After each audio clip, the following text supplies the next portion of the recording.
పెద్ద బిజినెస్ సంబంధించి విపరీతమైన డిస్కషన్ నడుస్తుంది. చికిరి చికిరి పాట దగ్గర నుంచి మొదలైంది. మొన్న వచ్చినటువంటి సెకండ్ సింగిల్కి కూడా మేము ఇలా కాదు చూడదలుచుకుంటోంది, తనకి ఏర్పడినటువంటి మార్కెట్ని యూటిలైజ్ చేసుకుంటే ఈ వరుస బ్లాస్టింగులు చూస్తే డెఫినెట్గా ఈ సినిమా ఏదో. భరద్వాజ గారు, పెద్ద బిజినెస్ సంబంధించి విపరీతమైన డిస్కషన్ నడుస్తుంది. అవును, ఒక 2 పాటలు టేజ్డ్ అయితే బ్లాక్ బస్టర్స్ అయిపోయినాయి. అవును, అంటే జనాల్ని బాగా ఆకట్టుకోగలిగినాయి. రెండు ఆకట్టుకోవడం కూడా కాదు, నిజానికి ట్రెండింగ్గా మారటం అనేది, అంటే వైరల్ అనేది ఎక్కువ వాడుతున్నారు ఈ మధ్యకాలంలో. ఇలా వైరల్ అవ్వటము, అలాగే భిన్నమైనటువంటి ప్రాంతాల నుంచి దానికి సంబంధించినటువంటి రీల్స్ రావటం, అంటే జనాలకి కనెక్ట్ అయిపోయిన తర్వాత రీల్స్ రావటం అనేది ఒక కల్చర్గా మారింది ఈ మధ్యకాలంలో. ప్రతి ఒక్కరూ ఆ ప్రయత్నం చేయటం, ఆ స్టెప్ వేయటం, దాన్ని ఏదో పద్ధతిలో సోషల్ మీడియాలో ప్రమోట్ చేయటం, అది చూసి ఇంకెవరో చేయటం, ఇలా సినిమా విపరీతంగా కనెక్ట్ అవుతోంది జనాలకి. ఇలా కనెక్ట్ చేసేటువంటి మ్యూజిక్, కనెక్ట్ చేసేటువంటి డ్యాన్సు ఇవన్నీ ఉండాలని కోరుకుంటున్నారు ప్రతి సినిమాకి. అవును, ఆ సినిమాకి సంబంధించి ఒక హైప్ క్రియేట్ అయిపోతుంది దాని నుంచి.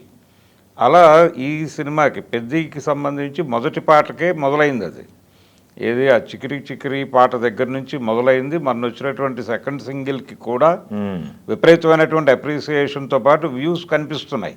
వాళ్ళు మొన్న ఒక పోస్ట్ రిలీజ్ చేశారు, నిన్నగా మొన్న 300 మిలియన్ ప్లస్ అని చెప్పేసి 2 పాటలు కలిపి. అవును, చికిరి అదే పెద్ద అచీవ్స్ అని చెప్పేసి. అవును, అంటే అన్ని లాంగ్వేజెస్లోనూ విపరీతంగా జనాలకు కనెక్ట్ అవుతోంది.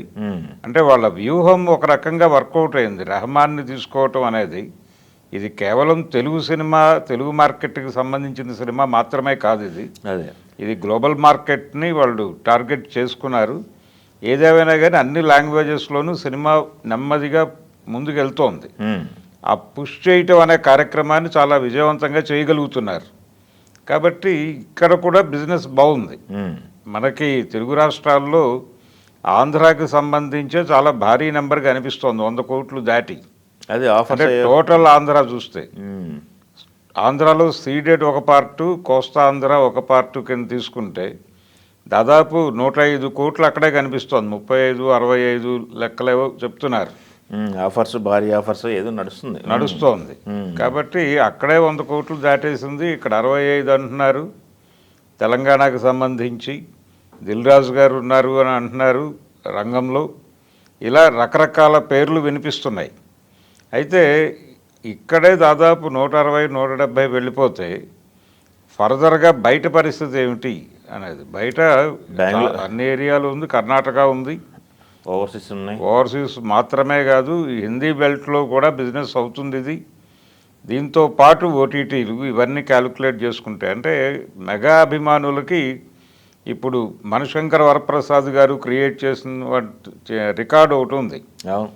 ఈ రికార్డు పరిస్థితి ఏమిటి అనేది ఇప్పుడు టెన్షన్. అంటే 2 మెగా హీరోలు లైన్లో వచ్చేస్తున్నారు.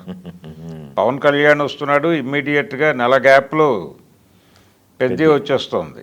కాబట్టి భగత్ సింగ్ ఏ రేంజ్కి పెడుతుంది, ఈ రెండింటినీ మించి అలాగూ పెడుతుంది ఆ సినిమా మార్కెట్ వైజ్.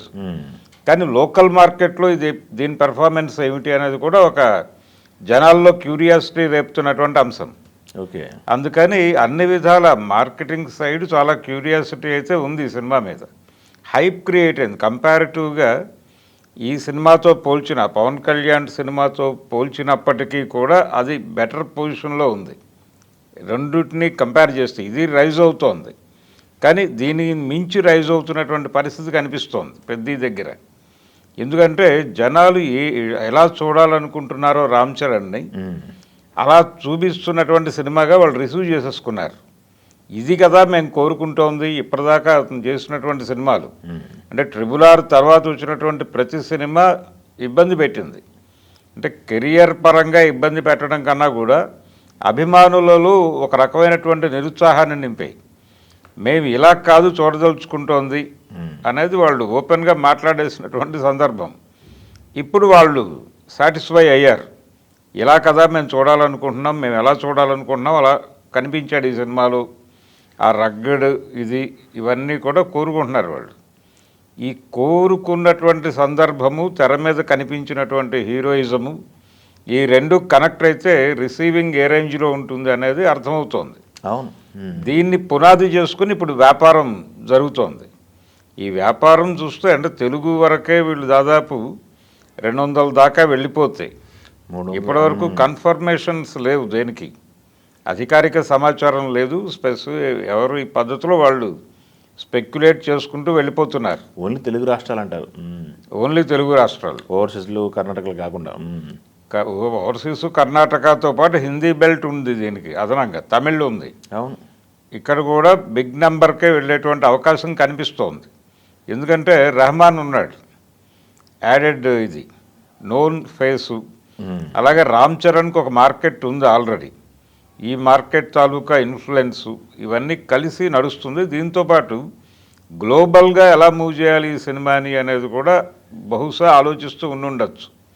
ఎందుకంటే అవతల వారణాసికి సంబంధించి వాళ్ళు గ్లోబల్ లాంగ్వేజెస్లో పెడుతున్నారు. వారణాసికి దీనికి కంపారిజన్ లేదండి.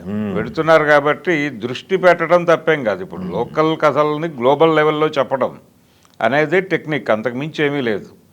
మీరు ఎలాగూ పాన్ ఇండియా మార్కెట్ని అడ్రస్ చేయడానికి ప్రిపేర్ అయిపోయారు కాబట్టి కొంచెం పుష్ చేస్తే ఇంటర్నేషనల్ మార్కెట్లో కూడా పుష్ చేయడం పెద్ద కష్టమేం కాదు ప్రస్తుత పరిస్థితుల్లో.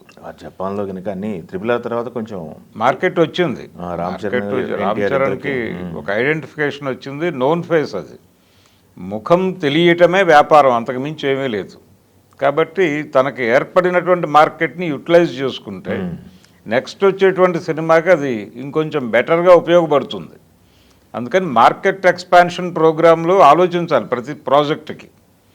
సో ఈ సినిమా పాన్ ఇండియా లెవెల్లో అయితే ప్రస్తుతానికి చాలా కంఫర్టబుల్గానే ఉంది, బిగ్ నెంబర్ క్రియేట్ చేసేటట్లే ఉంది. అలాగే మనం మొదటి నుంచి అనుకుంటున్నాం ఇది 1000 crore క్లబ్లో సినిమానే అని. ఈ 1000 crore క్లబ్లో అది ఏ రేంజ్కి పెడుతుంది, దురంధర్ ఇవన్నీ రకరకాలుగా క్రియేట్ చేస్తున్నాయి. పుష్ప 2 ఆల్రెడీ ఒక రికార్డు కొట్టేసి ఉంది. ఇప్పుడు పుష్ప 2ని కొట్టడమే టార్గెట్ 2 అనేది ఒక హిడెన్ డైలాగ్ ఒకటి నడుస్తోంది. అంటే బయటకి వినిపించడం లేదు కానీ ఎక్కడో ఉందా అభిప్రాయం. బహుశా అది సాధిస్తుందా, లేకపోతే RRRని దాటి వెడుతుందా, దురంధర్ని దాటి వెళ్తుందా. అక్కడి నుంచి మొదలు పెడితే 18 వరకు, 1000 నుంచి 18 crore వరకు దీనికి ఛాన్సెస్ ఉన్నాయి. కాబట్టి ఆ స్పాన్ మొత్తాన్ని వాడుకునేటువంటి కెపాసిటీ సినిమాలో కనిపిస్తోంది, సబ్జెక్ట్లో కనిపిస్తోంది. వాళ్ళు జనంలోకి పంపు చేసినటువంటి ప్రమోషనల్ కంటెంట్ ఏది వృధా కాలేదు, ప్రతిదీ బ్లాస్ట్ అయింది. ఈ వరుస బ్లాస్టింగులు చూస్తే డెఫినెట్గా ఈ సినిమా ఏదో ఒక కొత్త రికార్డు క్రియేట్ చేసేలా కనిపిస్తోంది. రెస్పాన్స్ అలా ఉంది. బిజినెస్ ఏరియా నుంచి వస్తున్న రెస్పాన్స్ మీద మనం మాట్లాడుకుంటున్నాం ఇప్పుడు. అదే ఈ రెస్పాన్స్ బాగుంది కాబట్టి ఆడియన్స్ నుంచి డెఫినెట్గా బాగుంటుంది.